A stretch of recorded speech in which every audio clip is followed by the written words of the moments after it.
Hola, bienvenidos, Moholkita. Welcome to Bodybag Podcast. I'm Chris Thomas, and with me, as always, Broke Rider Dave. How we doing, everybody? The thing was so good last time, we had to do another series of versus episodes again for this season. Yes, we did. So, is this just how we're going to determine every season, like, who gets to do what? I don't mind it. Yeah, personally. I think so. That's a good way to determine how next season goes. And a very good way to kick us off. You wanted to go international, which I'm always up for expanding our palette. Yes, we went internationally this time. You said that you had a couple of caveats for international. Yeah, we just couldn't go to the countries we used before, so we forced to pick something different. So that was no Japan and no Thailand? Yeah. Now, I haven't seen either of these before. Are we doing that for the verses, or is that are we picking stuff that we have seen or haven't seen, or was that for homework and other stuff? That's for homework and other stuff. Versus, if you want to pick a movie you've seen before, that's fine, yeah. Okay. Go ahead and tell us what yours was. You brought up a Filipino movie. Yeah, I went to the Philippines, and I selected Shake, Rattle, and Roll Extreme. And meanwhile, I went to Argentina and picked When Evil Lurks. Yes. Do you mind if we start off with yours? You want to start off with mine? Yeah, Shake, Rattle, and Roll, because I just that was the last one I recently watched. Watched it earlier today before we started recording, and kind of anxious to talk about it. Yeah, so Shake, Rattle, and Roll is a horror anthology. Which already, I love me a good anthology. Yeah, and the formula they use is different than what we're used to here in the U.S., because here, you usually get, 5 to 6 short films that are about 15 minutes long? Something like that. Yeah, and this one, it was 3 movies that are all about close to around 45 minutes. About that, 45-ish minutes long. Yeah. Now, I will say this, because this definitely was going to affect my scoring. Yeah. Because I looked up the budget for this, and it says that it was $52 million. Really? I have to believe that was 52 million pesos. Yeah, that sounds about right, yeah. Because 52 million pesos would be the equivalent of about 850,000. Yeah. Because if this is one of those instances that if this movie had a higher budget, Yeah, I would have given it a lower here score. Don't even get $52 million. Like the high-end horror movies out here don't even have budgets of $52 million. Evil Dead Rise came out that same year, and that had 15 million. Yeah, so I think that has to be pesos. I'm factoring that in. I was generous when I was doing the scoring, because when I was watching this, I was like, there's no way this was $52 million. Yeah, no. And if it was, that's preposterous. Yeah, there's no way it was actually 52 million US dollars. But it is comprised of 3 45-minute movies, as you exclaimed. And before we go into what each of them is, I thought the only fair way to score this movie as a whole was that I gave each of these 45-minute episodes their own separate scoring. And then just took the average out of that is what I did.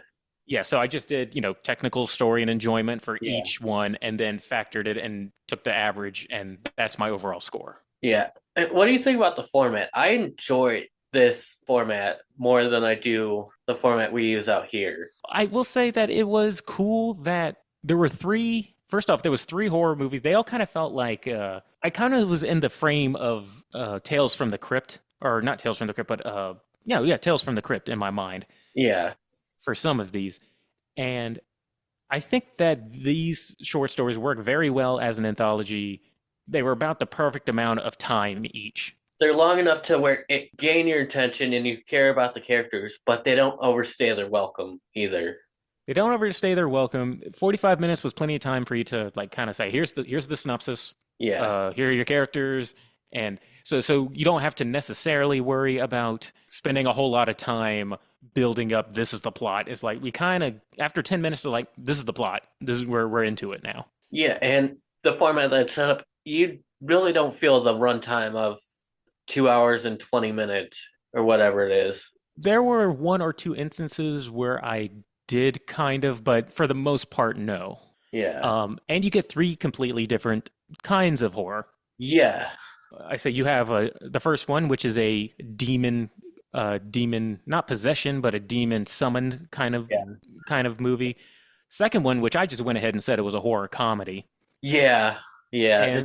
and the third one, which was I'm hesitant to say a zombie type movie. It's more like the Filipino version of 28 Days Later. Yeah. Yeah. But I can see that. Yeah. why don't we go ahead and break each one of these down one? But well, you said you did the same thing. Yeah. Very nice of you to go to.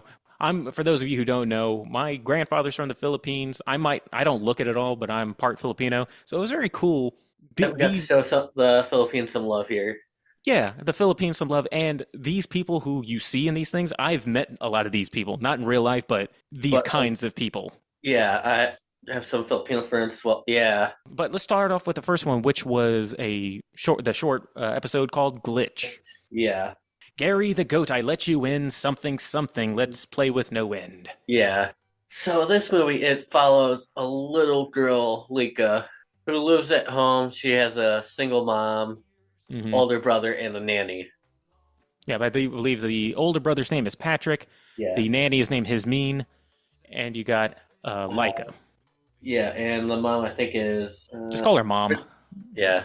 And the mom kind of works a high-stress, high-paying job.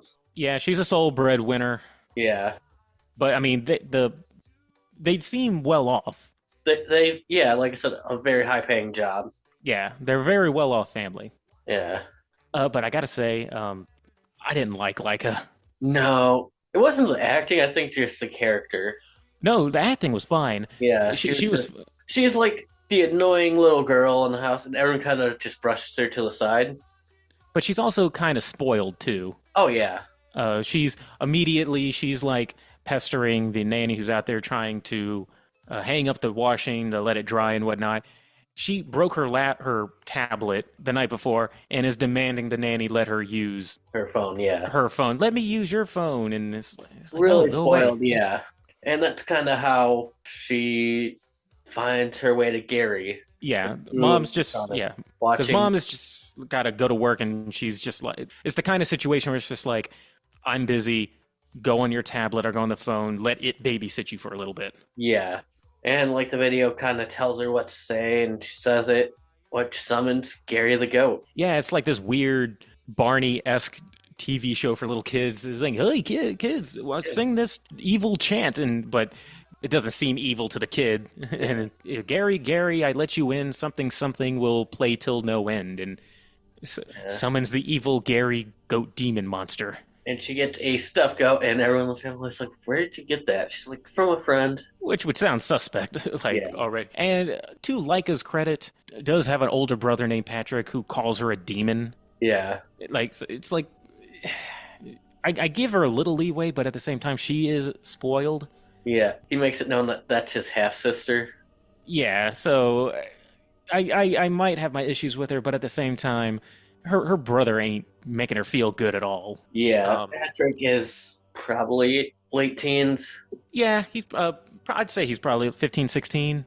Yeah, so he wants nothing to do with his 5-6-year-old sister. The age gap's too big. Nope. So he's not going to want anything to do with his, 5-6-year-old sister. He just wants to game and hang out with his girlfriend. Yeah. Which he has a pretty nice gaming setup. I know this Filipino guy. I'm friends with this Filipino guy in real life. Yeah, dude has like 3-4 screens set up. He does online gaming. And that is my friend who I'm probably going to go see later on tomorrow. Then things start happening. First, the dog is freaking out anytime he's around that stuffed goat. Yeah, animals always seem to know whenever there's a demon about. Yeah. So the mom just kind of throws the dog and puts it outside and leaves it out there. Yeah, meanwhile, Hasmeen the nanny, who's very religious. Yeah. I know some Filipino people like that. A lot of Filipinos are very religious. Yeah, super Catholic, yeah. Yes, very super Catholic. That was my family growing up. Yeah, although they have a gigantic nativity scene in the middle of the living room, we weren't that religious. No, it was my family, but yeah. Yasmin's kind of given us this, she's dropping little things about talking about demons and talking about being protected by them. And it's like, just a little subtle foreshadowing. And then she kind of walks past Leica's room and she hears her on her tablet. So she looks in to check on her. Hey, what's going on in here? And she just sees this big old goat demon right above her bed.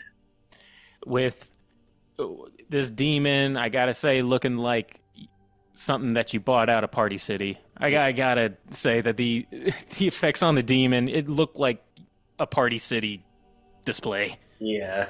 I don't know, I like it. It's whatever. I'm not saying it's bad. Again, that's why I had to make sure that it was $52 million or 800,000 dollars instead of Yeah. 52 million pesos, because this is where I would have docked it a good amount of points Yeah. if it was $52 million, and I'm like, and you spent it on this thing? Yeah. I didn't hate it, No. And she freaks out at this point. as she should. Yeah. Grabbing her cross and praying. She goes, hides in her room. And then she's freaked out by Lika, who comes in there. Yeah, I know sometimes, a nanny can get very close with the family, but Yeah. I mean, you see that and you're done, right? You leave. Yeah, I'm done with this family. Yeah. I know you guys pay me well, but fuck this. I'm out of here. Yeah. And they go downstairs, and she sees that the dog that they put outside has been just. Mutilated. Yeah. Dog's been mutilated, but shortly before this all happened as well, the mother had a fight with the son. The son's not allowed to have girls over, especially not in the bedroom and whatnot. Oh, yeah. And mom sees pictures of him and his girlfriend Margot getting cozy up on the bed Yeah. and not doing anything, but just being flirty, cuddly. Mom doesn't like it. No. They get into a fight, and Son is basically like, you're just upset. You don't like Margot because she reminds you of the girl that dad left you for, and then she smacks him. yeah, you just don't like Margot because she looks like the guy dad left you for, which is a pretty outlandish thing to say to your mom, but Yeah. apparently must have been true because she slaps him in the face. Yeah. So Son, at this point, when the dog is mutilated, Son's has He's kind of like packed packed up his stuff and leaving, ran away. Yeah. He's gone. But Yeah. as he's packing, he kind of noticed the demon in the mirror, too. Like, Son got out before the nanny did, which is wild. yeah, he just kind of questioned, like, did I really see that or not? He just left. Yeah. Shortly after the dog is seen mutilated, mom's in the shower. Yeah. She starts noticing something. She's like in the shower, reaches for some shampoo or whatever, and doesn't outright see this demon, but feels a presence or something along her fingers when she was reaching for something. And pretty much a shitty night. It was a bad way to end a night, but nothing necessarily happens other than the dog being mutilated. Yeah. Next morning, realize Patrick's gone. Yeah, he's out of here. And then the mom's like, I'm going to go make a police report for the dog. Because obviously someone did that to the dog. Tells Just Nanny to watch Lika, and she Mhm. leaves. So now it's just Lika and Hesmeen at the house. Hesmeen goes back and she's like, all right, time to do some more laundry. Yeah, she's hanging up laundry, and she gets attacked by Gary the goat. Lika comes out and sees it, and then, like, you see the demon attacking Hasmin, and then you also see it from Lika's point of view, where instead of seeing the demon, you see the, like, almost the cartoon character Gary the goat. The family friendly version of Gary the goat. The nanny's like, Lika, get out of here. Lika, get out of here. The demon has gotten her, like, strangling her basically with the clothesline and decapitates her. Yeah. So now we got two dead bodies. We got the dog, and now we have Hasmin, and Lika makes a run for it back inside the house. Yeah. And then Margot comes over. Poor Margot. Wrong time to show up. Yeah, nothing wrong with Margot. Mom doesn't like Margot because she reminds her of the woman. But Margot isn't a bad person. She's just, in fact, she was the one telling Patrick, you should be nicer to your little sister. Yeah. So all in all, Margot seems like a good person. But that doesn't count for anything in a horror movie. Nope. Because when she gets inside, she is attacked by the demon. She gets thrown around a lot. Yeah. And she makes her way to the nativity scene, and which I thought was going to be her safe haven. Yeah, you thought she was going to be protected because the demon stops for a second. Gary the goat don't give a shit about your nativity. Yeah, and then he kills her. Yeah. So now we got 3 dead bodies. The bodies are stacking up, and it happens relatively quickly. Again, 45-minute movie, perfect run time. So, once things starts kicking in, things kind of kick in. Yeah, and then the mom gets home at the same time. Patrick gets there. Yeah, come home to see a sight. Yeah. See Margot's dead body, and then see Hasmin's dead body. Yeah, Gary the goat's terrorizing Lika in her room when they come by. And yeah, like you said, a fight ensues. Yeah. They go about the house all around. The moms, trying to get their kids to safety. Yeah. They eventually end up outside the house. Yeah. And the mom's now armed with this it's the Star of Bethlehem, I want to say, that's on this metal thing Yeah. from the nativity thing, and Doing some damage to the demon, but not much. not much. It's hurting them, but it's not like keeping them away. Yeah. But they get outside, and they get outside. God bless Patrick. He's doing what he can to try to like help also fend this thing off. He's just getting fucked up all around. He's just getting fucked up. He's jumping on the thing's back. He's trying to beat it, but he doesn't have a Star of Bethlehem to fight it off. So he's just using his getting fist the piggyback ride essentially from this thing. Yeah. And then I guess the demon had enough of that. He threw him off, and Leica climbs up onto a St. Michael statue. She kind of pulls out the sword from it and tosses to the mom. Yeah, I guess the statue just had a legit sword. Yeah, and she uses the sword and it kills the demon. The mom does. Yeah, the mom. Yeah, and so that's a quick synopsis of Glitch. Yeah, and it ends right there. So just a quick score I'll give on that. Overall thoughts. I said this definitely works as an anthology. I would have liked it more if Leica was a little bit likable. Yeah. Because she was very bright. Not the actress. The little girl actress was fine. She played what she had to play. I still say that the effects on the demon look pretty cheap. And I think that they knew that because during the action scenes, they relied way too much on shaky camera. I was kind of getting a little bit of a headache because it was whenever there was an action scene, there was a lot of cuts and a lot of shaking. But the characters did seem like real people. I liked Nanny Hasmin. Yeah. The mom, I think they could have made her cartoonishly like businesswoman. I don't care about my children, and I thought that's where they were going to go with it. But no, the mom felt more balanced. Grounded than I thought. Yeah, they were going to go. Yeah, especially when she told Hasmin, give her the phone, let her. I was like, oh, you're one of those asshole. Yeah. But I'm just going to assume that the nanny has been the nanny for a while, that they have a rapport. Yeah. But it was a good balance. So for this one, technicals, I gave a 6. Okay. Story, I gave a 6.5. Easy enough to follow. Okay. And enjoyment, I gave a 6.5 as well. Okay. So it was a pretty good start. It kind of set the base of what this show is gonna kind of be.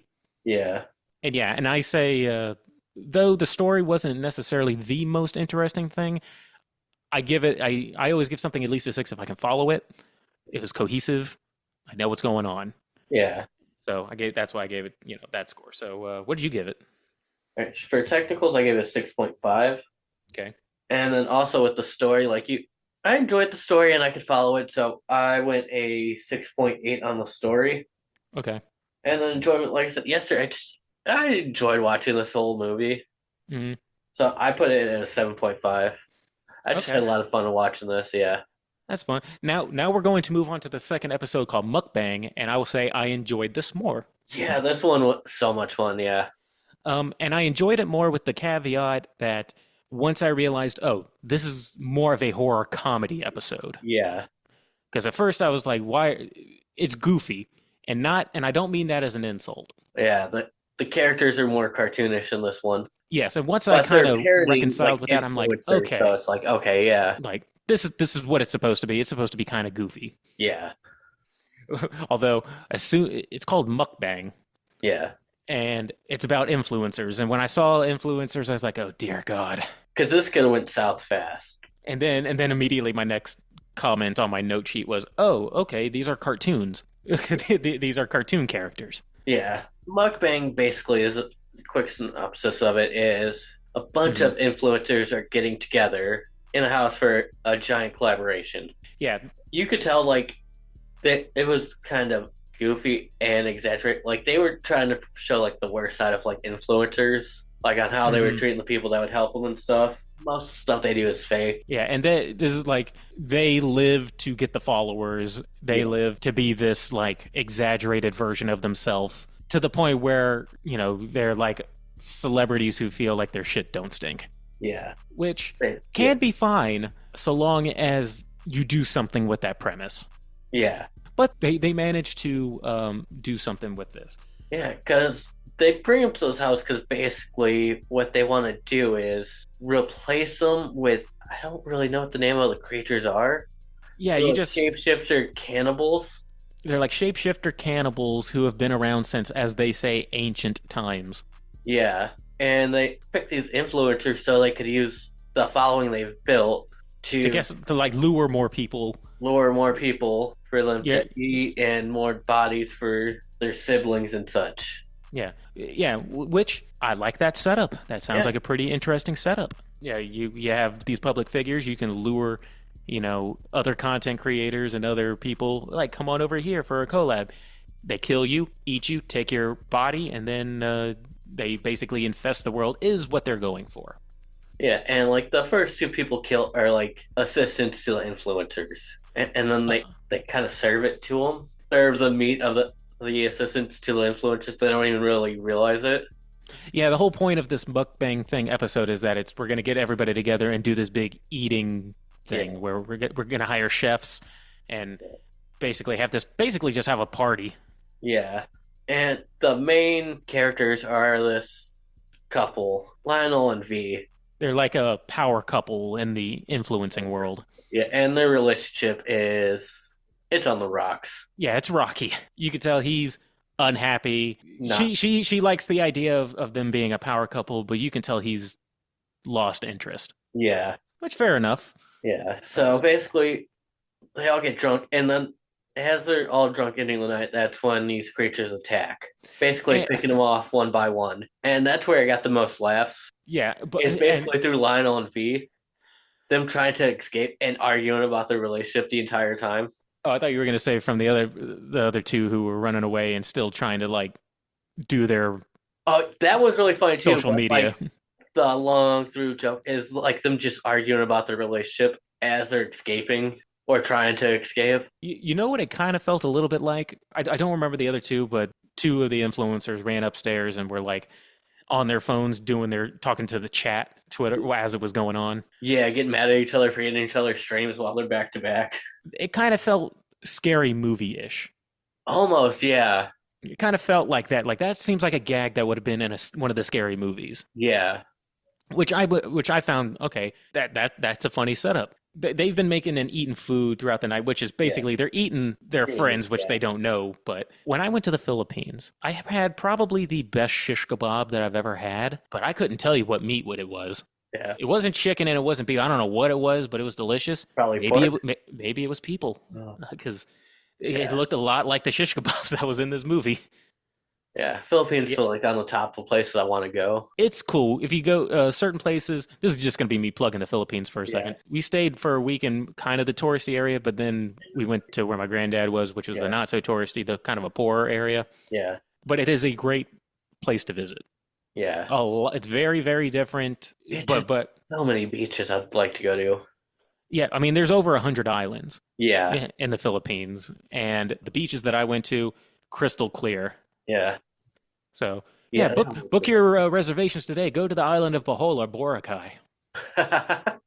And I believe, at least when I went, one U.S. American dollar was the equivalent of 45 pesos when I went. Yeah, I think it's something like that still, yeah. Or if you want to do the math, $52 million is... it's $800,000 American. Yeah. Or 52 million pesos. Yeah. Anyway, so, yeah. Oh, and how are these creatures killing these people so quick? They're getting taken out by rotary phones, dumbbells. They're so incompetent until they just happen to be competent. I thought that was great. Yeah, they're like Power Ranger. You ever see Secret of the Ooze? There are these like creatures that are just comically bad. Yeah, comically bad. It's like, how are you guys taking over anything? Yeah, like, my favorite part is the chef, who's just like, oh, I love the chef. He's like, I guess it comes down to this. Time to cook. Time to cook. Pulled out a knife, cut one's head off. I put on my notes. All right, I kind of love Chef. Yeah, just belly busts this one guy, and he flies across the pool. Yeah. I was like, oh, that's so funny. When he started doing this, I was like, please, let this be the rest of the movie. Or let this be the rest of the episode where he's just going around, like, hacking things. Yeah. Essentially, the power couple... Or, like, the last two left. Yeah. And Lionel, he gives his life to give V a chance to escape. And it was in vain. Yeah, it seemed like she was going to escape, and then she's caught. She saw she escaped, and then she ran into who she thought was Lionel. Like, oh, I'm glad you made it. Like, really? Because he was right behind you. What makes you Yeah. think like? He got around, yeah. And And she gets he holds her, and then one of the creatures just kind of rips her heart out. the ancient one. I guess it was their elder. Yeah. But And realize the chef is the only one who's still him. And they're Yeah, like, "You're gonna cook for us." He's like, "Why would I do that? You're gonna do that, or we're gonna eat you." like, okay. I guess I'm cooking for you guys. Yeah, So now he is the head chef of these creature things yeah, as they pretend to be influencers, and that's where it ends. Which I just love the chef. He was just like, okay, yeah. All right, this I is don't my wanna life die, now. So All right, so that was mukbang. yeah, Overall, I thought it was much better than the first episode. I thought the story was much more interesting. I will say that of these three stories, I think I like the setup for a full-length episode. If I was going to give a full-length episode to any of these three, I think it would be this one okay, because yeah, I think it has the most potential. yeah. What did you think of the way the creatures looked as opposed to Gary the goat? Kind of like the same. Like, doesn't look great. It doesn't look great. Yeah, but I wasn't like appalled by it. It wasn't Um, appallingly bad. I think that these creatures, the concept of what they looked like was a little creepier Yeah, because Gary the goat just kind of looked like a guy in a werewolf mask. yeah, But I do like that the camera wasn't as shaky, but the fact that it wasn't as shaky, you could see that the outfit was cheap. yeah. Tacticals, I'm gonna keep it the same. 6.5, I gave it 6.7 actually. 6.7. Yeah. Story. You can follow the story, and it's pretty entertaining. Mhm. This is like the story where it's like, I'm having so much fun with this. Mhm. And that's why I gave it a 7.5. Okay. I gave it a 7.1. 7.1. All right. Once I was like, okay, these are cartoonish. I was like, okay, this is goofy. I can have fun with this. Yeah. Chef was fun. Even some of the characters that were meant to be annoying, I still got a chuckle once in a while out of. There were these two influencers. You had the one influencer and his assistant. Both of them were like kind of like flamboyantly gay. All they want to do is have sex with the host of the party, Yeah. and they were annoying, but they were written to be that way. But I did get one or two chuckles. Yeah, like the point when he's running with the other girl influencer, and she fakes him Mhm. out so he gets caught, and she runs away. They were like pulling each other down, trying to get ahead of each other. Yeah. Super goofy, but yeah, a lot of fun. And enjoyment, I gave it a 6.9. 6.9. I went 7.8 here. That's fine. Yeah, it's a lot of fun, and this was probably the one I probably enjoyed the most. So I think that I usually don't like to inject my own like idea for how a movie is supposed to go, but I think that this would have worked way better if it was all footage from their various like accounts, like compiled. yeah, almost like kind of found footagey. Kind of found footagey, like, but they each have their own like shtick for their own accounts. Yeah. One of them's doing this, one of them's doing the other. Because at one point you're seeing like the chef like make the Yeah. food, and he's getting uncomfortable because they're the old guy sitting in the corner. Yeah, And then it cuts to the other things that are other people doing their own thing. Just me personally, I think it would have worked better if it was like compiled footage from their various videos that they were making. yeah, I can see that. Yeah, So it would have been different styles of different influencers' styles, yeah, and then you would have seen it like they would all intertwine into like a cohesive story. yeah, But that's just me. I have to grade it on what I get, not what I would have made, though. yeah. Now on to the third and final one, Rage. Where I have to say I have a new celebrity crush alert. Oh, who were you digging?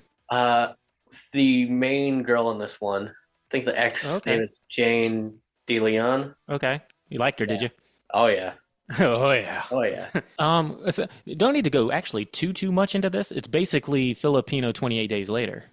Yeah, like there's a meteor shower, and like a virus from the meteor infests the town, causing them to basically hawk out and rage and kill everybody. You have a group of people, a group of friends, and some are siblings, some of them a couple, Yeah, and they go into this town. Immediately, once one of them gets infected, you just notice the whole town is infected. yeah, And I'll say before I go give my score that I think that the limited budget, if it was 800,000, worked best in this one. yeah, I think because the effects were a lot more grounded. yeah, It wasn't creatures. It was basically them trying to run away from a town of crazies, yeah, which I thought the technicals worked much better for. And as they're trying to escape, they find shelter with this Captain leader. It was like a captain of the not the island, but the little village. Yeah, village. Yeah, that's the word I was looking for. yeah, and she also has a pregnant girl with her named Faya, and the captain drugged everyone. Yeah, Captain drugged everyone. Turns out that her son was one of the ones who got turned. And she was just gonna let him rage on these people. He's like, the only thing keeping him alive is he has to he has to purge. Yeah, and Faya actually helps Trina escape. Yeah, they get one over on the mother, feed her basically to her own son, and then kill the son. Yeah, yeah. So Trina, along with Faye, gets their friends who are finally waking up from being drugged. That was some really fast acting Ruffalo, and it wore off very quickly. Yeah, and they're like, we gotta get out of this town. And when we say Faye's pregnant, like she's about to give birth. She's about to burst. Yeah, having contractions in the whole nine. Which is what you want in a high stress zombie apocalypse type situation. Yeah. They spend the next like 20 minutes of the movie trying to outrun these rage virus people, get to safety, keep her from, tend to her as she's having contractions. And then she gives birth. And Trina, well, she's been training to be a doctor, so that's handy. Yeah, that's handy at that moment. And at the end, everyone's dead except for Trina, Faya, and her baby. And Trina finds a car, starts mowing through the enraged. And as they get out of the town, Faye dies from complications. Is that what happened? Yeah, I thought Faye fell asleep and she just took her baby. I'm like, God damn, that's cold-hearted. No, she died of complications from the birth. All right. Sometimes you miss things with subtitles, but well, I went back. This was the one that I just went back on the Wikipedia to just recap it, and it said that she died from complications. Yeah, because they don't make it obvious she dies. She just calls out her name a couple times. I thought she passed out too. Yeah, and I thought she fell asleep, and then Terrence took her baby. I'm like, why'd you do that for? I was like, God damn, that's cold-hearted. Hey, this is a dog-eat-dog world now. Yeah, like damn. All right. You're only gonna slow us down. Yeah, I'm her mother now. God damn. Yeah, and that is rage. Didn't need to go too deep into this one. It's because the plot point is essentially them trying to run away from these rage monsters. Yeah. Like I had said before, I think the technicals work best in this one. Okay, yeah. I gave it a 7 for technicals. 7? I actually gave it 7 all around. Yeah. Story was cohesive. Yeah. I'm right there with you with 7 on the technicals and 7 with the story. Mm-hmm. And then I gave it a 7.5 on enjoyment. Okay. These episodes got better with each one. Yeah. In my opinion. Although I will say my favorite setup is the mukbang one. See, mukbang was one I enjoyed the most, but I like I said, it has the better. I like the story a little bit better. Yeah. But I think that Rage was a better made episode. Yeah, I get that. Yeah. I think it worked well with its budget. There's no need for a huge setup. Yeah. It's just, a rage virus comes down from outer space and you're trying to survive it. Yeah. For mine, once I did all the averages, the total for this whole thing. Yeah. The technicals got a 6.5. The story got a 6.8. And enjoyment was a 6.6. Okay. And apparently this was the least profitable. This was a series of movies. Yeah, it's like the 15th or 16th one, yeah. But this one said it was the lowest grossing out of all of them. Wow. I think it scored like other ones, yeah. I think it scored like a 4 out of 10 on IMDb, which when I compared my score to that, I was like, I think 6s in the mid 6s is a little bit more appropriate than a 4. And for my average scores, I went 6.7, 7, and then 7.3. Okay. What is it bringing the total to? For me, it's 21, and you it's a 19.9. I also got whenever I grade these international ones, I also have to take into account what probably works in that country versus what probably works over here. Yeah. So its total score is a 20.45. That's pretty good. Yeah. I was pleasantly surprised by this movie. I might have to go back and check out some of the other ones. Yeah, I feel like I have to, yeah. Especially if this was the lowest grossing of them all, that means the other ones are probably a little bit better. Yeah. So I'll have to at least see what the one before this one was. Or the ones before this one weren't that good, so people stopped caring about the series. That could have been the case too. Oh, that's a fair point too. Yeah. But I still would like to check it out and compare. Yeah, me too. Now on to Christmas Okay, toys. so which I knew nothing of. I just heard of When Evil Lurks. I knew two things: that it was from Argentina, and that some people find it disturbing. Yeah. That's all I knew going in. Yeah. And this one is not a anthology. This is I think it was maybe an hour, 30 hour, 40-minute movie. Hour 40. Of one long movie. Yeah. And a quick synopsis of the whole thing. There is evil about in this town. Yeah. There are rules that you have to follow so that it doesn't infect the whole town, and it has attached itself to this one family for some reason. Well, it's following around this one family, and evil goes wherever they go. Yeah. So we follow this main character whose name is Pedro. You have his Pedro and his brother Jimmy, I believe. Jamie, yeah. And there's evil about. There's evil about in this town, and they're on a walk one day, and they come across this desecrated corpse. Yeah. Looked like somebody got torn in half by a puma. They look through the guy's belongings, and they see evidence that this corpse was going to go meet this family. Yeah. Go to the family. This family has what they call a rotten in their house. Yeah. Someone who is possessed by this demon, yeah. Which he is engorged. It looks gross, dude. He's gooey. Oh man. He's like filled with pus. And I turned on this movie after I left work and I was eating lunch. Oh god, it was gross to watch. I had just finished. I had popped some popcorn. Yeah. And I had just finished eating it before I started playing. I was like, oh, good. I'm glad I ate before I watched this and not during when I watched it, because this isn't one of those movies that you snack and watch. No, it's a rough. It doesn't shy away from anything. So this pus-filled rotten, which I think is called Uriel, yeah, is basically saying, kill me. Now, yeah. This whole town seems to know of demons, demonic possession. Yeah. And there are certain rules that you have to follow when dealing with demonic possession, and one of them is you can't just outright kill them. Yeah. You can't kill it with a gun. Here are some of the rules. You can't kill it with a gun. You don't use any electronic lights around it. Yeah. Don't call it by name. And I think you're just also not supposed to hurt it in general. Yeah. Oh, and animals, it fucks with animals. So Pedro and Jimmy we find out that the corpse that was on the ground was something called a cleaner. Yeah. Whose job it is to ritualistically kill rotten. Yeah. Like you can kill rotten, but you have to do it in a very ritualistic, holy manner. Yeah. So they bring over this guy Ruiz. Well, they go to the police first. Please don't believe them. Yeah.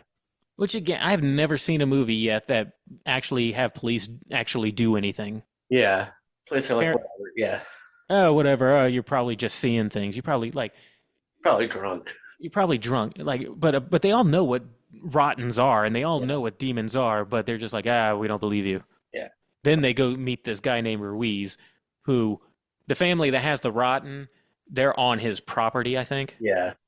He's a farmer. They live out in the farming land. Yeah, and he's just like, let's just get him out of here. You all come with me. The whole time he's contemplating killing this thing. Yeah. But then they're like, no, let's just take him and drive 300, 400 kilometers out of here and just dump him.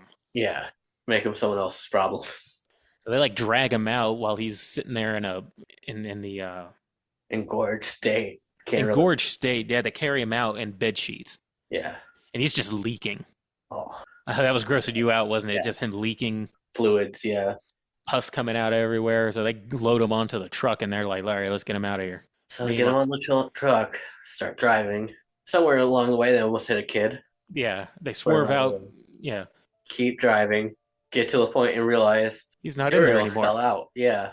Well, I know I left him in here. Yeah. Where'd he go? He's probably back where we dropped the kid. They're like, I think that's far enough. We're good. Yeah, if he fell out of the truck, we'll just leave him. Yeah. So then they drive home. Ruiz gets back home. Next day, something's happening with the goats out on the Ruiz farm. One of the goats is possessed. Which, did they show how it was possessed? Because it was just kind of standing there. No, but he fires off a gun and all the goats run except for one. Just stands there staring at him. Do something. Because these rotten want you to kill them. Yeah, daring him to kill it with a gun. So Ruiz does. He shoots it. And his wife was like, oh, we're screwed now. So she killed Ruiz with an axe to the back of the head. That's when I texted you, holy shit, this thing just kicked in. Yeah, and then she kills herself with axe to the face. I will say that's my kill of the movie, by the way. It took she hacked at herself a good 3 times. In not like in the like just in the face. Yeah. At this point in the movie, I was wondering to myself, is this just a psychological horror? Because we didn't see anything necessarily happen so far. I was wondering if this was going to be a movie that just kind of plays on people's paranoia. Yeah. Of demonic possession. Because yes, we see this big rotten dude, but he could have just been super duper sick. Yeah. For all I know. She killed her husband and then killed herself. Everyone's talking about demonic possession. I was thinking, is this movie just coincidence? Like, we see these things happen and people just freak out. You know what I mean? Yeah. So word gets around. Pedro and his brother find out about that. So Pedro and Jamie's like, okay, or Jimmy, there's like, all right, we got to get out of here. We're leaving town, yeah. We're leaving town. We're going to go get Pedro's kids and his wife. Jamie goes to get the mother, and Pedro goes to his ex-wife's house to get his kids. Yes. And his ex-wife, Sabrina, lives with their new husband and their kids. And 3 kids, one of which is their kid, and 2 of them are Pedro's. Yeah. And they're all like, Pedro, get the hell out of here. No. To be fair. Pedro gets in the house, I guess he realized some of the ooze from Uriel leaked on his clothes, so he strips off his clothes. And burns them. We need to burn these clothes. And while all this chaos is going on, the family dog, this pretty big dog, licks his clothes and gets possessed. So while Sabrina and Pedro are arguing, this dog mauls this little girl. I was like, oh my God. Yeah, I was like, Jesus Christ. That is probably my kill of the movie, because it's something you don't see in movies. It's something you don't see in movies, and you know something is about to happen because they just linger on the shot of this dog and the little girl in the foreground while we're focused on what's going on in the background. Kind of expecting them to like cut and hear like a bark and the girl scream. No, it just shows it.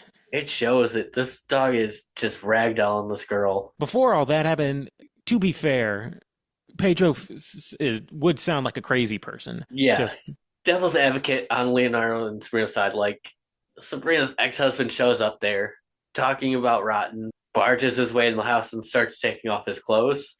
Starts taking off his clothes saying, bring me the kids, we're out of here. Yeah. You too would be like, no. No, get the fuck out. No, leave. Get out of here. Get out of here. I'm calling the cops. Yeah. But the little girl gets ragdolled, and now they're going off to run off to try to find the dog who has the little girl. Still in his mouth. Just ran Still up. in his mouth. Yeah. What was the ex-husband's name? Sabrina's now husband is Leonardo. Leonardo. Yeah. Leonardo catches up to the dog and shoots it in the head. Yeah. Again, not supposed to. Not supposed to do that, yeah. But I mean, he just chased down a dog who, for all intents and purposes, killed his little girl, mauled her to death. Yeah. Pedro comes back to the house where mysteriously the little girl's fine. Yeah. What the fuck? Now, at this point, if you're Sabrina, you got to be like, okay, I'm going to give you the benefit of the doubt and say that you're probably telling the truth. We just saw my little girl ragdolled and now she's fine. Like, yeah, but like the mother is just like, okay, I guess this is my girl. Yeah. And Pedro steals the car at this point. Gets his son. He's gone. His son's, he has... And, Javier? Javier, who is autistic. Yeah. The kind of autistic which kind of renders you immobile sometimes. Yeah. And as he's driving away, a possessed Leonardo drives his truck straight into Sabrina. Kills her. Yeah. Like, these deaths are not... They're not... They don't hold back with the deaths. No. It's like, wow, okay. It's like, well, because he just rams into her. Did not care about this movie rating at all. Oh, yeah. What was the movie rating? It just said not rated. It's probably not rated, yeah. So Sabrina's gone, and now you have Pedro, his 2 sons. They go and they pick up Jimmy and his mother. Tommy and Sarah, his mother Sarah. Yes. Yeah. And this has got to be a rough car ride if you're Pedro. Yeah. Did they say why because he's driving into the city. his goal is driving to the city. I don't know necessarily why, because they know they're not supposed to be around any electrical lights. I think But he's driving away from the city to meet up with Murda. Well, they meet up with Murder, but they were on their way to the city, I believe. No, they were leaving the city because they were in the city. I thought they were The driving. kids. I thought they had like a destination in mind, and that was like, or was he trying to go back to his farmland? They were going to, I think, Murder's house that was like kind of isolated. Well, they had to stop at Murder's because they ran out of money. Yeah, But before that, they make a pit stop, realize that they're out of money. yeah, Pedro gets a call from his wife, who we just saw, who's dead. yeah. Saying she wants her kids. The mother. Yeah. Nobody, for some reason, nobody in this town believes Pedro, even though everybody knows about demons. Because even the mother is like, "Oh, you probably were just seeing something. Yeah, You guys, like, Mom, I saw this thing. Oh, you're just imagining things." The mother is the one who also lists out these rules to the kids about these demons, because the little boy is like, "Ma, or what's a rotten and what's these demons?" And she so explains it to him. Yeah, she explains it to him, and breaking her own rules in the process, saying you're not supposed to name them. Oh, they're called Beelzebub, Azazel, and it's like you're breaking your own rules. But Jimmy says, "I know of a woman who can help us out. Her name's Myrta. Yeah. She'll lend us some money too." yeah. They go in there, and Murda's kind of like, "Hey, your autistic son, he's showing signs of possession, but because of autism, his mind's kind of like chaos for the demon." Yeah, you need. It doesn't have a stable, lack of a better word. You know what I'm trying to say? A stable mind for the demon to take possession of. Yeah, It's like the demon is trapped in this mind that doesn't know how to like function its body, and so they're gonna hunker down over at Mirta's for the night. Pedro is out in the car with his son, who refuses to leave. The son is like, he's just staying in the car. Yeah, the son has, his condition. He doesn't really talk. His noise. He just makes like noises, and he's just refusing to leave the car. Meanwhile, inside, old Mama, what's her name, Sarah, wakes up, and who's at the foot of her bed? Sabrina, holding on to their son. What was the young son's name? Santino. Yeah. So she runs out to get Pedro, and Pedro leaves the car, runs upstairs, just in time to see Sabrina jump out the window with Santino. Yeah, that will wake you up. Yeah. You were tired before, but now you're awake. Yeah. Meanwhile, all this time, Myrta is in the house. I mean, she's probably asleep at this point, but we get a little more information on her backstory of how she has seen these possessed before. Yeah, her husband was a cleaner and things like that, so she knows how to handle it. Yeah, she's the one that you definitely want in your corner. Yeah. Who will tell you, this is the woman who you follow her lead. So, Myrta and Pedro are gonna go find Uriel. Uriel being the rotten, because Pedro tells her, yeah, we came across a rotten and we dumped his ass on the side of the road. Yeah, we know a general area of where he fell out, so... And Jimmy is going to go look for Sabrina, looks for Sabrina. Yeah. Sees that she's already killed Santino, so he says, screw this, just runs her down. That was pretty graphic. Yeah. That was because not only did she kill Santino, you see him driving slowly from behind. Yeah. And the car approaches her. She's like out in the middle of farmland nowhere. Yeah. He drives up. And then you slowly see, not only did she kill, she is eating his brains. Yeah. Like just holding onto his body, and you just see her scooping him out of his head and like eating. I was like, holy shit. Yeah. So, out of pure anger and rage for his nephew's death, just runs her down. You know how it was kind of like? It was kind of like the way that you have this dead body, but also doing this stuff. It was kind of Evil Dead-ish. Yeah. Yeah, it's very similar. Yeah. So that's going on with Jimmy. Yeah, and as this is going on, the grandmother Sarah stayed home, and now Jair walking and talking with no problems. Which you don't want to see that. No. Not when he has his condition. He's like, "Hey, Grandma, I'm cold. Can you make me something? I don't want to get sick." I was like, "Holy shit, this kid is possessed." Yeah, now he's full on possession right there. Yeah. You see it in the grandmama's face. She's like, oh, "Damn it." Yeah. Which, why would you leave the grandma alone if you're Myrta? Why would you leave the grandmother alone if you thought that the kid was possessed? Right. I think maybe she figured, with autism, it'd take longer to kick in, but Because they did say that it could take years yeah, if in an autistic mind to like get control of the body.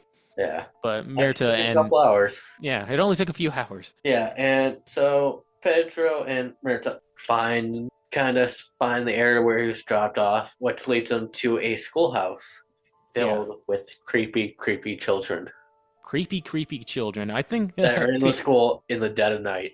I think the director might have had some problems with his kids. Yeah. because kids are they made sure to say kids protect evil. That was a line in the movie. Yeah. Kids protect evil. Yeah. I was like, you having some trouble at home, director? Right. But they go inside. They notice that the kids, they're all like possessed. They're given like possessed answers, weird, creepy answers, and their whole thing right now is they're trying to find the rotten. Because she has her equipment. If she can find the rotten, she can ritualistically kill it, and then I guess the hold on everybody will be broken. They go outside. They're like, all right, where can we look? Where can we find this thing? The kids are giving differing answers, like, oh, he's over in this house. And another kid is saying, no, he's over on this house. And we're just like, he's having them tell us to go to different places, so he has to be here. He's actually here. Yeah, and they start looking and find that all the adults are dead.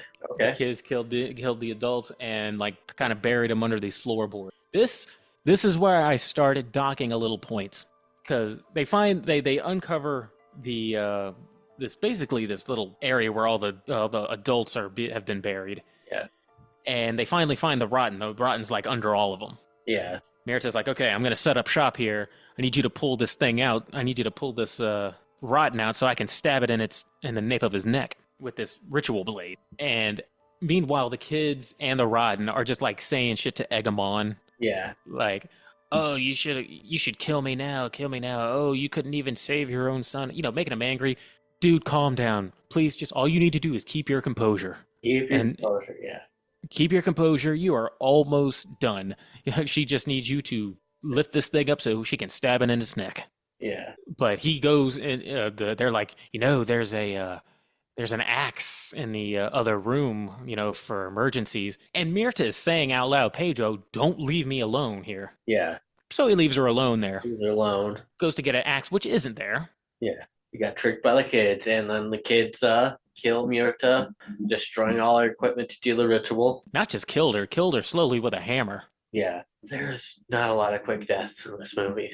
No. Like, if you're going to get killed by these things, they're going to make sure it's slow. And so she's dead, and the rotten is now sitting there like just kind of staring at him like, and then Pedro does the one thing, like, just nobody's obeying any of their rules. Yeah, he kills. Yeah, bashes its head in. Yeah, which makes, like, if you kill a rotten non-ceremonially, it gives birth to demon in human form. Yeah, which it did in the form of a naked little bloody boy. Yeah, who just kind of gets up and walks off. And those kids, yeah. So, if you're Pedro, Pedro goes back to the house. I'm guessing he's just thinking, well, I just unleashed evil to the world, but let's just, the only thing I can do now is just go home. Yeah. Goes home, cleans himself off. Yeah, Javier's eating some ice cream. And then he coughs up some of his grandma. Yeah, he coughs up some of his grandma, and I mean that literally. He coughs up some hair, and then her necklace that she was wearing. Yeah. Finds out, Pedro puts two and two together that Javier ate his grandmama. Yeah. Javier just leaves the house and just falls down wailing. Which is all you can do. Yeah. And that is the movie. That's when Evil Lurks. Yeah. This was your second time watching it. Yeah. And you said that the first time you watched it was a rough watch. It was, yeah. This is not an easy watch. Any better the second time around? No. Yeah, yes, this is not a movie you could just pop on and just kind of watch with the family. Yeah. Oh, yeah. This is a movie. You're in for some graphic deaths. Yeah. That you will watch very, very sparingly. If you don't like seeing kids hurt, don't watch it. Yeah. And if you're not into demon possession, don't watch it. Yeah. Like, when I watched it, it was one of my top movies for 2023, but still not a movie you could watch all that often, no. No, this isn't one of those kind of movies that you're like, I'm just doing, kind of have a free day. Yeah, let's pop on when Evil Lurks.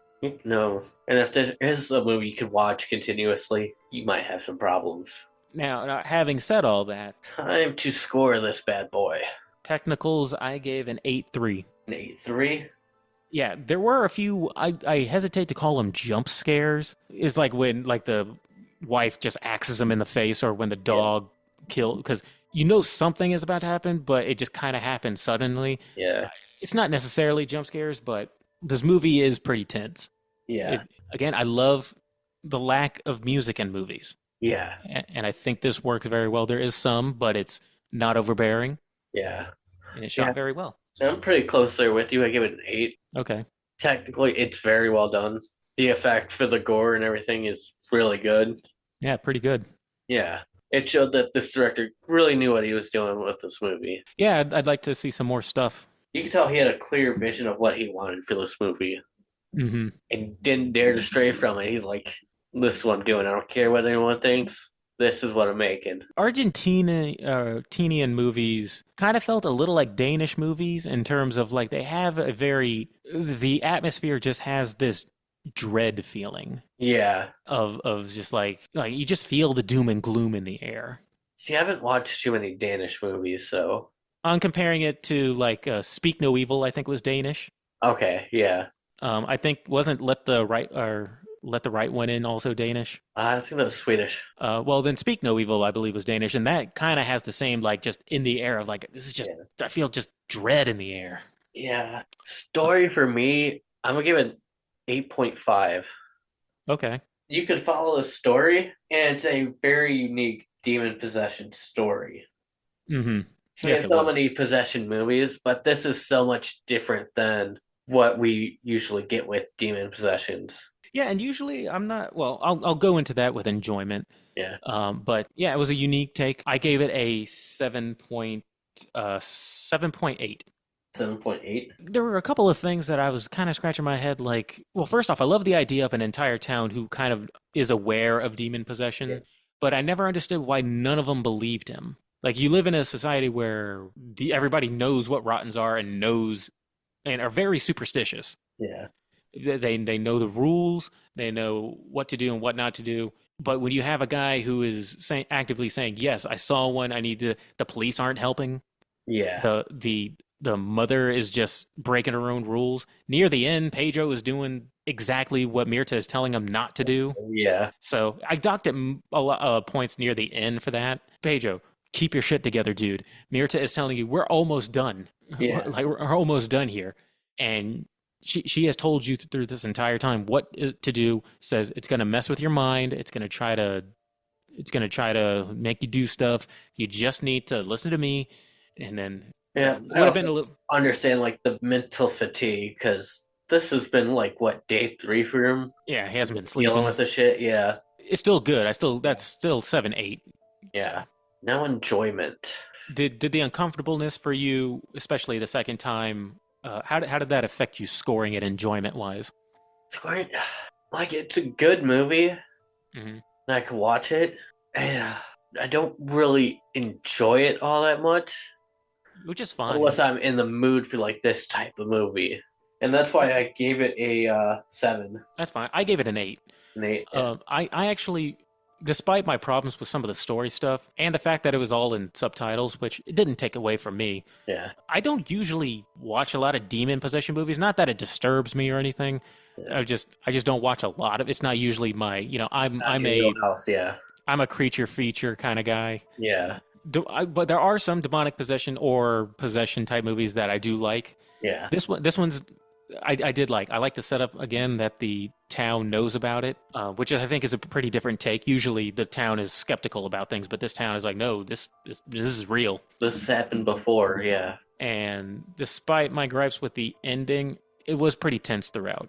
And, for stuff happening with kids, I came to a realization while watching it. Because there's a fair amount of kids being hurt and everything and dismembered and all that in this movie. Like, well, you have I keep forgetting his name, Santino? Who's basically having his brains eaten out. A little girl getting mauled by a dog and all that business. But when it comes to kids in horror movies, I get more disturbed by something like Speak No Evil or The Girl Next Door. Yeah. Something that can actually happen. Yeah. This is demon possession, and I could be like, okay, it's gonna be over the top. It's it's not set in reality. Speak no evil could happen. Yeah. And the worst thing we saw in that one is the at the end, the girl getting her tongue cut out. Yeah. Which that's still rough for me to watch. I know. Yeah. And The Girl Next Door, which you and me watched and we refused to watch it again. Yeah, never again. Those are harder for me to watch when it involves kids than something like this. So I think that's why I gave it an 8. It was a little easier in that aspect to watch. Okay, yeah. All right, so your total score is a 24.1 out of 30. I gave it a 23.5 out of 30. So it's a score of 23.8. Hey, I don't mind. And I take it on international. Yeah, you get the win. Once again, you win an international. Did I win last time? Yeah. What was it? Let the Right One In versus... What was mine? It was La La Land versus Ringu. Ah, yeah, that's right. Yeah. And you kind of felt like you were screwed anyway, because when I said When Evil Lurks, you were like, ah, damn it. Like, I knew it was a good movie, yeah. But I probably wasn't as disturbed as... I don't know if it's just because I'm desensitized by disturbing movies, having seen movies like Hostel and loving movies like Saw. But the violence itself didn't really disturb me. I think my niche when it comes to being disturbed is stuff that could actually happen. Yeah. But I'll take it. And you know what? I say we both are winners in this one just because we're extending our palette. Yeah. And I just pulled out the number generator, and our next topic is the 70s. The 70s. This was yours, right? Yeah. Okay. Yeah, so a movie from the 70s. That's going to be tough without looking up some off the top, off my phone. You can look something up off your phone. That's fine. 70s is not really my way. Actually, I'm going to go ahead and say, which I think it's in the 70s. The original Last House on the Left. 1970, yeah. All right, that'll be my pick. The original Last House on the Left. Okay. I've only seen the remake. I haven't seen the original. Either have I. I was either going to do that or Straw Dogs, but I'll do Last House. Going Wes Craven. I believe it's Wes Craven. All right. I'm gonna go with The Omen. Okay, sticking with Possession. Yeah. Now you might be you might be taking this one because I actually like The Omen more than The Exorcist when it comes to like little kid possession. Yeah. I actually prefer The Omen, so I already like the movie. I can tell you that. Yeah. So that'll be cool. It's been a while since I've seen it though. Yeah.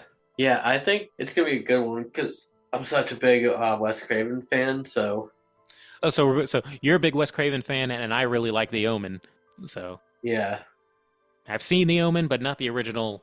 I haven't Last seen House. Omen, yeah, so that's why. Did you see the new one? No. That was I thought it was okay. I mean, not my favorite, but I thought it was okay. Did you see the new Exorcist? Believer or whatever came out last year? Nah. Like I said, possession movies have never really been my go-to. Yeah, it was. Yeah. That's what I've heard. I mean, all I knew is like Exorcist remake, and I was like, I've heard enough. Yeah.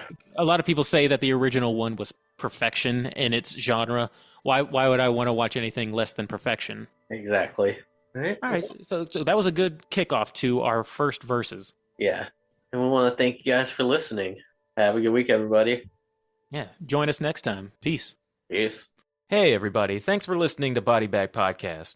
Be sure to like and subscribe and leave us a comment as to what you'd like to hear us review or any horror movie topics you'd like to hear us rant and rave about. And while you're at it, you can find us on Twitter at Bodybag Pod and on Instagram at Bodybag Podcast. Thanks, and we'll see you next time.